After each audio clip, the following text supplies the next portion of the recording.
ഈ പാലത്തായി കേസിൽ പ്രതിചേർക്കപ്പെട്ട പത്മരാജൻ എന്ന് പറയുന്ന അധ്യാപകൻ നീതി കിട്ടിയിരിക്കുന്നു. കേസിൻ്റെ അന്തിമ വിധിയൊന്നും വന്നില്ല. മരണം വരെ തടവ് ശിക്ഷയാണ് ഫാസ്റ്റ് ട്രാക്ക് കോടതി വിധിച്ചത്.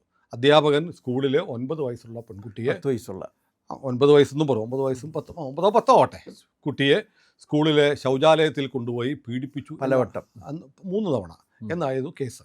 ആ കേസ് സംബന്ധിച്ച് കോടതി ഇന്നലെ പറഞ്ഞത് ജസ്റ്റിസുമാർ രാജാ വിജയരാഘവനും KB ജയകുമാറും അടങ്ങുന്ന ഡിവിഷൻ ബെഞ്ച് പറഞ്ഞു പ്രൈമ ഫേസി തെളിവില്ല, കുട്ടിയുടെ മൊഴികൾ വിശ്വസനീയമല്ല. മൂന്നാമത്തെ കാര്യം, ഈ പറയുന്ന പീഡിപ്പിക്കപ്പെട്ടു എന്ന് പറയുന്ന സ്കൂളിലെ ശൗചാലയം അല്ലെങ്കിൽ ശുചിമുറി, മൂത്രപ്പുര ക്ലാസ് മുറികളുടെ വളരെ അടുത്താണ്. 600ഓളം കുട്ടികൾ പഠിക്കുന്ന ഒരു സ്കൂളിൽ അധ്യാപകൻ ഈ ക്രിയ ചെയ്യുന്നത് മറ്റാരും കണ്ടില്ല 3 തവണ എന്ന് പറയുന്നത് അവിശ്വസനീയമാണ്. സാഹചര്യ തെളിവുകൾ, ഇത്തരം കാര്യങ്ങൾ പറഞ്ഞിട്ട് അങ്ങനെ ഇയാൾ ജയിലിൽ കഴിയണ്ട എന്ന് പറഞ്ഞ് അദ്ദേഹത്തെ ജാമ്യം കൊടുത്തു. ആ ജില്ലയിൽ കയറണ്ട, കുട്ടി താമസിക്കുന്ന ജില്ലയിൽ കയറണ്ട എന്ന് പറഞ്ഞിരിക്കുന്നു. പക്ഷേ ഇതിൻ്റെ ഒരു പ്രധാനപ്പെട്ട ഒരു പ്രശ്നം എന്ന് പറയുന്നത്, ഈ അധ്യാപകൻ മുസ്ലിം ഭൂരിപക്ഷ പ്രദേശത്ത് ജോലി ചെയ്യുന്ന ഒരു BJP-കാരനാണ്. അദ്ദേഹം CAA സമരം നടക്കുന്ന കാലത്ത് CAAക്ക് അനുകൂലമായി ഫേസ്ബുക്കിലൊക്കെ പോസ്റ്റ് ഇട്ടിരുന്നു. അന്ന് മുതൽ ഇവനെ ഇട്ടൊരു പണി കൊടുക്കണം എന്ന് തീരുമാനിച്ചിരുന്നു. അത് സംബന്ധിച്ചുള്ള ചില ആക്ഷേപങ്ങൾ വന്നിരുന്നു. പോലീസ് അന്വേഷിച്ചു. പോലീസ് അന്വേഷിച്ചിട്ട് ആദ്യം കേസ് അന്വേഷിച്ചത് ക്രൈംബ്രാഞ്ച് DYSP അബ്ദുൾ റഹീം MA എന്ന് പറയുന്ന ഓഫീസറാണ്. അദ്ദേഹത്തിൻ്റെ എൻക്വയറി റിപ്പോർട്ടിൻ്റെ അവസാനത്തെ പാരഗ്രാഫ് ഞാൻ സാറിന് ഇത് വായിച്ചു കേൾപ്പിക്കാം. Final recommendations of the enquiry officer considering the above facts and circumstances, witness statements and evidences in the allegation attributed against the persons are baseless, false, fabricated, and politically and communally motivated one, and no further action is recommended. ഇത് വ്യാജമാണ്, കൃത്രിമമായി ഉണ്ടാക്കിയതാണ്, നുണയാണ്, രാഷ്ട്രീയമായും മതപരമായ കാര്യങ്ങളാലും ഉണ്ടാക്കിയതാണ് എന്ന് report കൊടുത്ത DYSPയുടെ പേര് അബ്ദുൾ റഹീം MA. അത് കഴിഞ്ഞ് ഇത് പ്രത്യേക അന്വേഷണ സംഘത്തിൻ്റെ ഭാഗമായി IG ഇന്നത്തെ DGP ജയിൽ S ശ്രീജിത്തിൻ്റെ അടുത്തെത്തി. ശ്രീജിത്ത് വളരെ കൃത്യമായി പറയുന്ന ഒരു ടെലഫോൺ സന്ദേശം പുറത്തു വന്നു. ഇത് കള്ളക്കേസാണ്, ഈ മനുഷ്യൻ നിരപരാധിയാണ്, ഇയാളെ കുടുക്കാൻ വേണ്ടി ചെയ്തതാണെന്ന് ഇപ്പോൾ DGP ആയിരിക്കുന്ന ശ്രീജിത്ത് പറഞ്ഞത് കേരളം മുഴുവൻ കേട്ടതാണ്. പക്ഷേ അതിൻ്റെ പേരിൽ വലിയ തോതിലുള്ള ആക്രമണം ശ്രീജിത്തിന് നടന്നു. അബ്ദുൾ റഹീമിനെ കുറിച്ച് മിണ്ടിയില്ല. കാരണം അത് പറഞ്ഞു എന്ന് പറഞ്ഞാൽ ഈ ആളുകൾക്ക് സംശയം ഉണ്ടാവുന്നു. അത് തമസ്കരിച്ചു. ഇപ്പോൾ പ്രേക്ഷകരെ കാണിക്കാം അന്വേഷണ റിപ്പോർട്ടിൻ്റെ ആ ഭാഗം, അബ്ദുൾ റഹീമിൻ്റെ അന്വേഷണ റിപ്പോർട്ടിൻ്റെ ഭാഗം ഞാൻ പ്രേക്ഷകരെ കാണിക്കുന്നുണ്ട്. ഇതാണ് സംഭവിച്ചത്.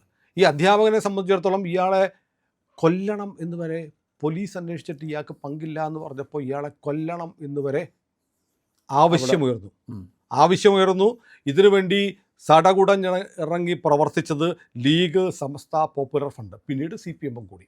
ഇവർ 3 പേരും വന്നു കഴിഞ്ഞാൽ പിന്നെ CPM പോകാതിരിക്കാൻ പറ്റും. പക്ഷേ ഇതിന് സമാനമായൊരു സംഭവം നാദാപുരത്തുണ്ടായിരുന്നു. നാദാപുരത്ത് 2001 ഒരു DYFI പ്രവർത്തകൻ ഈന്തുള്ളിൽ ബിനു എന്നാണ് അയാളുടെ പേര്.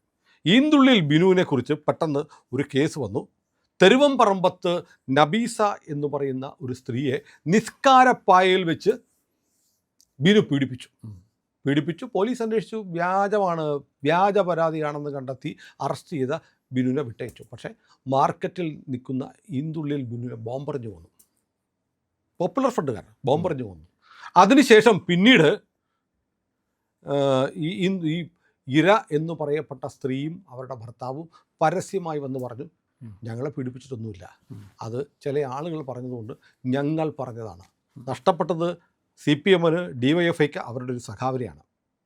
അപ്പുറത്ത് ഈ പറയുന്ന പോലെ മുസ്ലിം മതമൗലികവാദികൾ ഉണ്ടാക്കിയ ഒരു ഫാബ്രിക്കേറ്റഡ് കേസായിരുന്നു ഇത്. ബ്ലഡ് ലിബൽ എന്ന് സാറ് കേട്ടിട്ടുണ്ടായിരിക്കും. അതായത് ജൂതന്മാരെ കൊല്ലാൻ വേണ്ടിയിട്ട് ആ കാലത്തുണ്ടാക്കിയിരുന്ന ഒരു കഥയാണ്. അതായത് ജൂതന്മാർ കുട്ടികളെ പിടിച്ചുകൊണ്ട് പോയി അവർ ചില ആഭിചാര ക്രിയകൾ നടത്താൻ വേണ്ടി കുട്ടികളുടെ രക്തം വേണം, അതിനുവേണ്ടി കുട്ടികളെ കൊല്ലും എന്നുള്ള ന്യായം പറഞ്ഞ് ജൂതന്മാരെ കൊല്ലുമായിരുന്നു എന്ന് പറയുന്നത് പോലെ ഹിന്ദു ആണെങ്കിൽ, BJP-കാരനാണെങ്കിൽ, RSSകാരനാണെങ്കിൽ, ഇപ്പോൾ ബിനുവിൻ്റെ കാര്യത്തിൽ ഹിന്ദു ആയതുകൊണ്ടാണ്, അവരെ കൊല്ലാൻ ഇല്ലാതാക്കാൻ വേണ്ടി ഓരോ കഥകളുണ്ടാക്കും. അതിൻ്റെ ഏറ്റവും അവസാനത്തെ കഥയാണ് കേരളം അറിഞ്ഞത് പത്മരാജൻ്റെ കഥ. വേർന്നൂടുണ്ട് സാർ ഇതിനകത്ത് അതിനീചമായ ഒരു കഥയുണ്ടാക്കി. അതായത് അത് കേരളത്തിലെ മുഴുവൻ ഹിന്ദുക്കളും കേൾക്കേണ്ടതാണ്. ഈ കുട്ടിയെ പീഡിപ്പിക്കാൻ അധ്യാപകൻ തീരുമാനിച്ചു. അതിനു മുമ്പ് പുള്ളി അടുത്തുള്ള ക്ഷേത്രത്തിൽ പോയി പ്രാർത്ഥിച്ചു. അതായത് പീഡനം നടത്താൻ വേണ്ടി അമ്പലത്തിൽ പോയി പ്രാർത്ഥിച്ചു എന്ന് പറയുമ്പോൾ അത് കേരളത്തിലെ മുഴുവൻ ഹിന്ദുക്കൾ ഇങ്ങനെയാണ് കത്വയുടെ കാര്യം, അത്രാസിൻ്റെ കാര്യം പറയുന്നത് പോലെ ഇങ്ങനെ അതിനീചമായി ഫാബ്രിക്കേറ്റ് ചെയ്ത ഒരു കേസാണിത്. ഇത് രണ്ട് തരത്തിലുണ്ട്. ഒന്ന്, ഈ അവസാനം ഈ ഹൈന്ദവ ക്ഷേത്രങ്ങളിൽ പോയി പ്രാർത്ഥിക്കുന്നത് സ്ത്രീകളെ ബലാത്കാരം ചെയ്യാനാണ് എന്ന ഒരു ധ്വനിയുണ്ട്, അതിലുണ്ട്.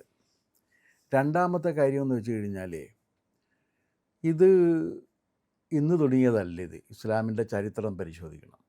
ഇസ്ലാമിൻ്റെ ചരിത്രത്തിൽ ഫ്രം ഡേ 1 ഒന്നാം ദിവസം തുടങ്ങി ഈ പ്രവൃത്തിയുണ്ട്. ഏത് പ്രവൃത്തി? ഇങ്ങനെ മറ്റുള്ളവരെ അല്ല, എൻസ് ജസ്റ്റിഫൈ മീൻസ് എന്ന് പറയുന്നത് ലക്ഷ്യം മാർഗത്തെ സാധൂകരിക്കും എന്ന സിദ്ധാന്തം ഇസ്ലാമിലുണ്ട്. അത് എങ്ങനെയാണെന്ന് വെച്ച് കഴിഞ്ഞാൽ മഹാനായ പ്രവാചകൻ വർത്തക സംഘങ്ങളെ കൊള്ളയടിച്ച് അവരുടെ നിന്ന് പണം സംഘടിപ്പിക്കുമായിരുന്നു. കച്ചവടം കഴിഞ്ഞ് പോകുമല്ലോ അറബികൾ, ഒട്ടകത്തിനൊക്കെ പോകുമല്ലോ. പോകുമ്പോൾ അവരെ കൊള്ളയടിച്ചിട്ട് അവരുടെ ധനം പുള്ളി മോഷ്ടിച്ചെടുക്കും. ഗുരുതരമായ അലിഗേഷൻ അല്ലല്ല, അത് ചരിത്രത്തിലുള്ള കാര്യമാണ്. അലിഗേഷൻ ഇതായിട്ട് പറഞ്ഞിട്ടില്ല. അദ്ദേഹം പ്രവാചകനാകുന്നതിന് മുമ്പാണ്. പ്രവാചക ജീവിതം തുടരുന്ന സമയത്ത്. അപ്പോൾ അതെന്തിനാണ് എന്നുള്ള ചോദ്യം വന്നു കഴിഞ്ഞപ്പോഴേക്കും അതിന് പറഞ്ഞ മറുപടി ഹൈക്കലിൻ്റെ പുസ്തകമുണ്ട്, അത് വായിച്ചറിയാൻ പറ്റും. മുഹമ്മദിൻ്റെ ജീവചരിത്രം ഹൈക്കൽ എഴുതിയിട്ടുണ്ട്, അത് വായിച്ചറിയാൻ പറ്റും.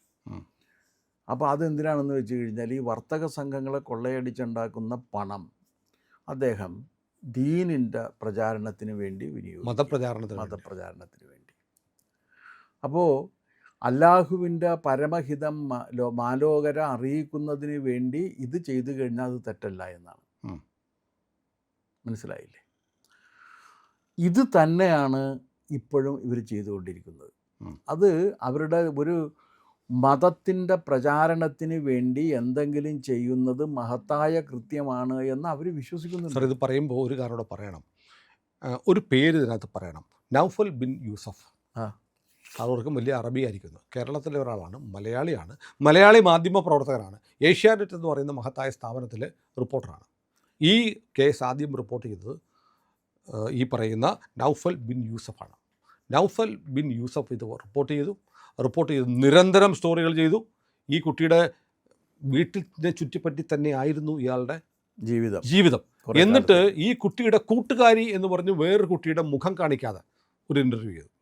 ആ ഇൻ്റർവ്യൂയിലൂടെയാണ് ഈ ക്ഷേത്ര ദർശനം നടത്തിയിട്ടാണ് പീഡിപ്പിച്ചതെന്നുള്ള സ്റ്റോറി പ്ലാൻ ചെയ്തത്. അല്ല, ഏഷ്യാനെറ്റ് എത്രയോ കാലമായിട്ട് ദേശവിരുദ്ധ പ്രവർത്തനത്തിന് കൂട്ടുനിൽക്കുക, ഹിന്ദു ജീവിതത്തിന് കഴിയുന്നത്ര താറടിച്ച് കാണിക്കുന്നതിന് വേണ്ടി പരിശ്രമിച്ചുകൊണ്ടിരിക്കുക. ഭാരതീയ ജനതാ പാർട്ടിയോ RSSO ആണ് എന്നുണ്ടെങ്കിൽ അവരെ എന്ത് വില കൊടുത്തും ആക്രമിക്കുക.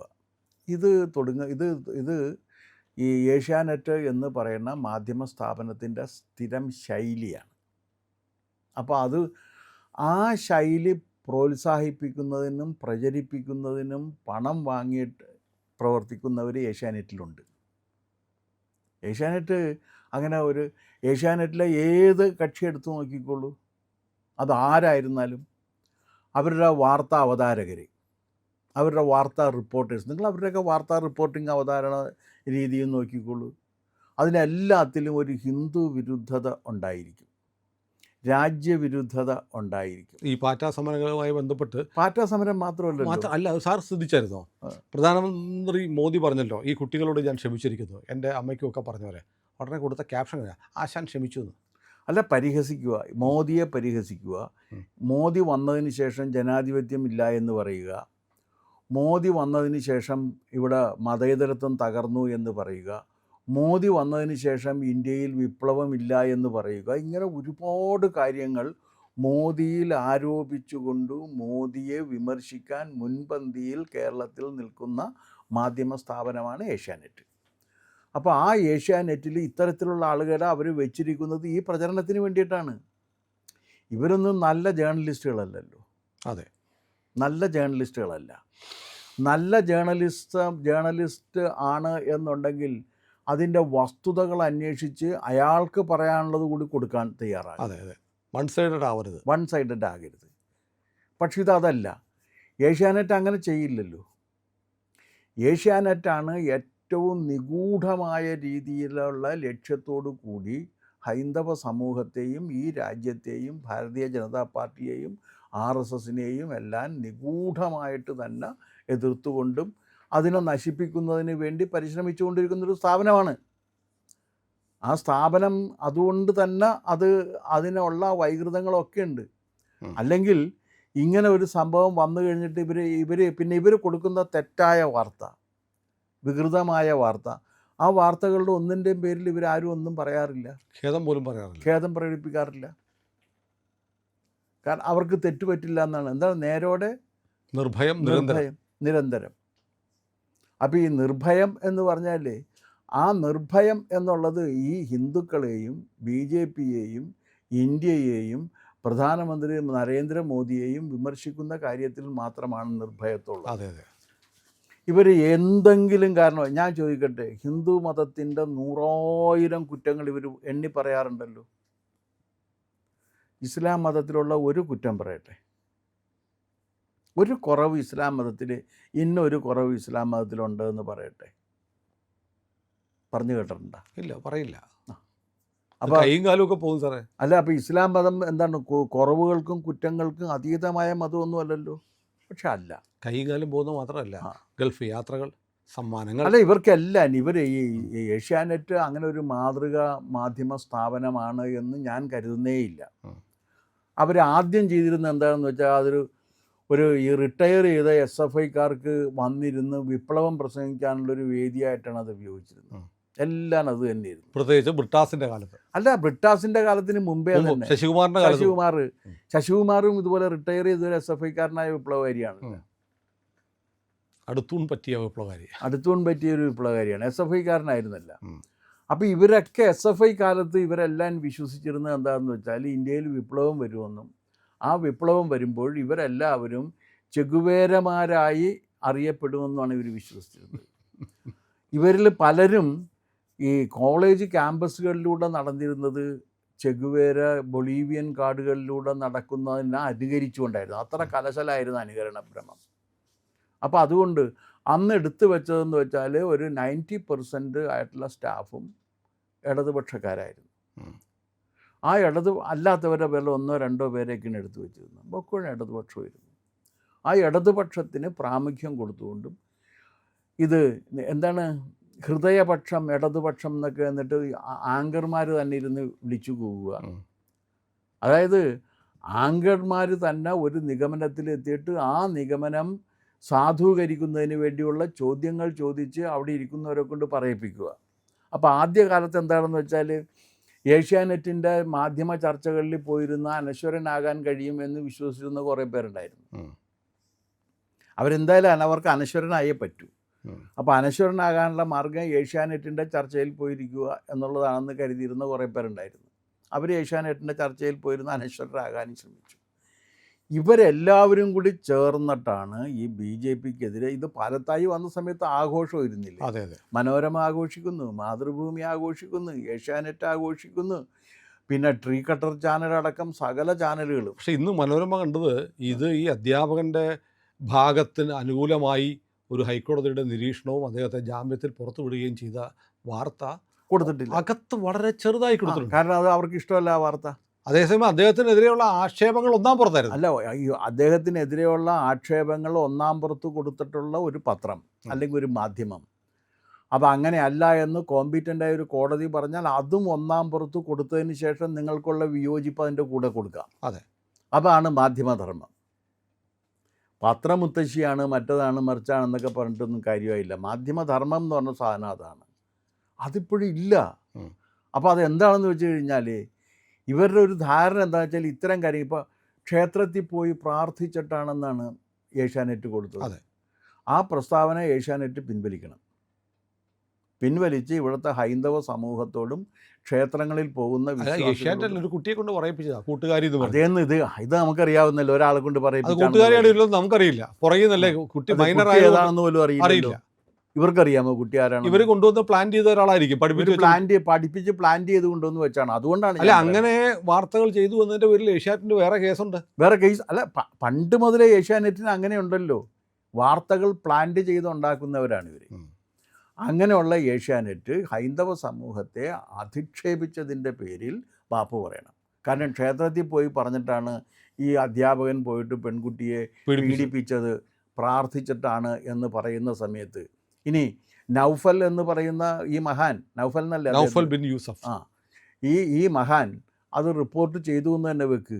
എഡിറ്റർ എന്ന് പറഞ്ഞൊരാൾ അവിടെ ഇരിക്കുന്നുണ്ടല്ലോ. അല്ല അത് സിന്ധു സൂര്യകുമാറാണല്ലോ. അല്ല ഏത് സൂര്യകുമാർ ആയാലും എന്താണ്? അല്ല ഹിന്ദുവിനെതിരെയുള്ള കുംഭമേള എന്ന് പറഞ്ഞാൽ വളരെ മോശമാണ്, ദുർഗ മോശമാണെന്നൊക്കെ പറഞ്ഞ പാരമ്പര്യം സിന്ധുവിനുണ്ട്. അതേന്ന് ഇവരൊക്കെ എന്ന് പറഞ്ഞു കഴിഞ്ഞാൽ ഇവരൊക്കെ പ്രോ ഇസ്ലാമിസ്റ്റുകളുടെ പേറോളിലുള്ളവരാണ് എന്നാണ് ഞാൻ ആക്ഷേപിക്കുക. ആക്ഷേപമാണ്. അവർക്ക് വേണമെങ്കിൽ എനിക്കെതിരെ കേസ് കൊടുക്കാം.